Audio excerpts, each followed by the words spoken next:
GTC unity మరియు bridge నిర్మాణాల గురించి మరిన్ని వివరాల కోసం మీరు సిద్ధంగా ఉన్నారా? రాబోయే మార్పుల యొక్క శీఘ్ర మరియు స్పష్టమైన ప్రివ్యూ కోసం ఇది సమయం. మీరు ఇప్పటికే జీటీసీ కమ్యూనిటీలో భాగమైతే లేదా మా నిష్క్రియ ఆదాయ ఎంపికలు ఎలా పనిచేస్తాయో నిఘా ఉంచుకుంటే ఇది మీ కోసమే. ఇప్పుడే విషయాలు ఎలా పనిచేస్తాయో తెలుసుకుందాం. మీరు మీ ఆహ్వానితుడి నుండి $50కి జీటీసీ ఉత్పత్తిని కొనుగోలు చేస్తారు మరియు మీకు ఎటువంటి అదనపు ఖర్చు లేకుండా మీ మొదటి 28 రోజుల క్యాప్ను అందుకుంటారు. అప్పుడు నిష్క్రియ ఆదాయం కోసం మీరు యూనిటీ 1 100కి $80 చెల్లించే అవకాశం ఉంది. యూనిటీ 2కి మరియు బ్రిడ్జ్ 1కి $525. మీ మొదటి 28 రోజుల్లో ఇవన్నీ జరిగితే మీరు క్యాప్లో ఉన్నప్పుడే. సాధారణ అంశం: ఈ నిర్మాణాలలో చేరడానికి మీరు క్యాప్లో ప్రస్తుత స్థితిలో ఉండాలి మరియు ప్రస్తుతం ప్రతి నిర్మాణానికి ఒక స్థానం మాత్రమే ఉండాలి మరియు మీ నిర్మాణం గడువు ముగిస్తే దానిని మాన్యువల్గా పునరుద్ధరించడానికి మీకు 3 రోజుల గ్రేస్ పీరియడ్ లభిస్తుంది. ఇప్పుడు యూనిటీ స్ట్రక్చర్లతో ఏమి మారుతుందో ఇక్కడ ఉంది. మీరు త్వరలో ఆటోమేటిక్తో బహుళ యూనిటీ పొజిషన్లను కలిగి ఉండగలరు. ఎంట్రీలు: యూనిటీ స్ట్రక్చర్లు ఇప్పటికీ కంపెనీ ఫోర్స్డ్ మరియు పూర్తిగా పాసివ్గా ఉన్నాయి. ఇకపై యూనిటీ లేదు. గ్రేస్ పీరియడ్లు లేదా ఆహ్వాన అవసరాలను తీర్చడం లేదు. మరియు మీరు ఇప్పుడే ప్రారంభిస్తుంటే మీ మొదటి యూనిటీ 1 స్ట్రక్చర్ కోసం చెల్లించే అవకాశం మీకు ఉంటుంది. మీ మొదటి బ్రిడ్జ్ 1 స్ట్రక్చర్ పూర్తి కావడానికి ముందు మరియు ఆ సమయం నుండి ఆటోమేటిక్గా ఉంటాయి. బ్రిడ్జ్ 1లోకి మీ విజయవంతమైన రీఎంట్రీల తర్వాత. కాబట్టి మీరు బహుళ పొజిషన్లను కలిగి ఉండాలనే ఆలోచనను ఇష్టపడితే ఇది పెద్ద అప్గ్రేడ్. ఇప్పుడు బ్రిడ్జ్ స్ట్రక్చర్ల గురించి మరింత మాట్లాడుకుందాం. అతిపెద్ద మార్పు: అన్ని బ్రిడ్జ్లు ఇప్పుడు 2x2 స్ట్రక్చర్లుగా మారతాయి.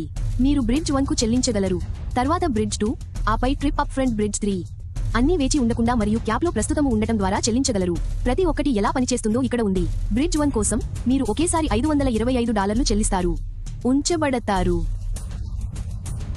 స్ట్రక్చర్లో లేదా పురాతనమైన అసంపూర్ణ బ్రిడ్జ్ 1 స్ట్రక్చర్లో లెవెల్ 2 మరియు బూమ్ను పూర్తి చేయండి. $200 రివార్డ్, మీకు $1500 మరియు మీ యాక్టివ్ ఇన్విటేటర్కు $500 బోనస్ ఉన్నాయి. ఆ తర్వాత మీ బ్రిడ్జ్ 1 రీఎంట్రీలు ఆటోమేటిక్గా ఉంటాయి మరియు మీరు క్యాప్లో ఉన్నంత వరకు మీకు ఎటువంటి ఖర్చు ఉండదు. మరియు యూనిటీ 1 రీఎంట్రీ ఆటోమేటిక్గా అనుసరిస్తుంది. మీ ఆహ్వానితులు యాక్టివ్గా లేకుంటే వారి బోనస్ లైన్ పైకి వెళుతుంది. బ్రిడ్జ్ 2 అదే విధంగా పనిచేస్తుంది, కానీ పెద్ద సంఖ్యలతో. బ్రిడ్జ్ 2లో చేరడానికి $1050 చెల్లించండి. మీ నిర్మాణం పూర్తయినప్పుడు మీకు $3000 లభిస్తుంది. మీకు కొత్త బ్రిడ్జ్ ఇవ్వబడుతుంది. మీరు క్యాప్లో ఉన్నంత వరకు మరియు కొత్త యూనిటీ 2 రీఎంట్రీని అనుసరించే వరకు. మీ యాక్టివ్ ఇన్విటేటర్ 100 బోనస్ను స్కోర్ చేస్తుంది మరియు మరోసారి వారు బ్రిడ్జ్ 2లో యాక్టివ్గా లేకుంటే అది రోల్ అప్ అవుతుంది. బహుళ యూనిటీ 2 ఎంట్రీలు పూర్తిగా సాధ్యమే. ఇప్పుడు బ్రిడ్జ్ 3కి ఎంటర్ చేయడానికి $1575 చెల్లించండి. మీరు లెవెల్ 2 పూర్తి చేసినప్పుడు మీరు క్యాప్లో ఉన్నంత వరకు మరియు వెంటనే 3లోకి ప్రవేశం లేదా పునఃప్రవేశం చేస్తే బ్రిడ్జ్ 3లోకి తక్షణ పునఃప్రవేశంతో మీరు $4500 స్కోర్ చేస్తారు. ఆహ్వానితుల బోనస్ $1500కి పెరుగుతుంది. మళ్ళీ మీ ఆహ్వానితులు బ్రిడ్జ్ 3లో యాక్టివ్గా లేకుంటే అది పైకి కదులుతుంది. త్వరిత హెచ్చరిక: ఖరారు చేసే ప్రక్రియలో ఉంది. ప్రారంభానికి ముందు క్లిష్టమైన వివరాలను, కానీ చింతించకండి, మరిన్ని వివరాలు అనుసరించాల్సి ఉంటుంది మరియు మీ అన్ని ప్రశ్నలకు మీరు సమాధానాలు పొందుతారు. కాబట్టి మీరు మీ నిష్క్రియాత్మక ఆదాయాన్ని పెంచుకోవాలని చూస్తున్నట్లయితే ఈ అప్గ్రేడ్లు దీన్ని సరళంగా, వేగంగా మరియు మరింత స్వయంచాలకంగా చేస్తాయి. మరిన్ని వివరాల కోసం వేచి ఉండండి. చూసినందుకు ధన్యవాదాలు.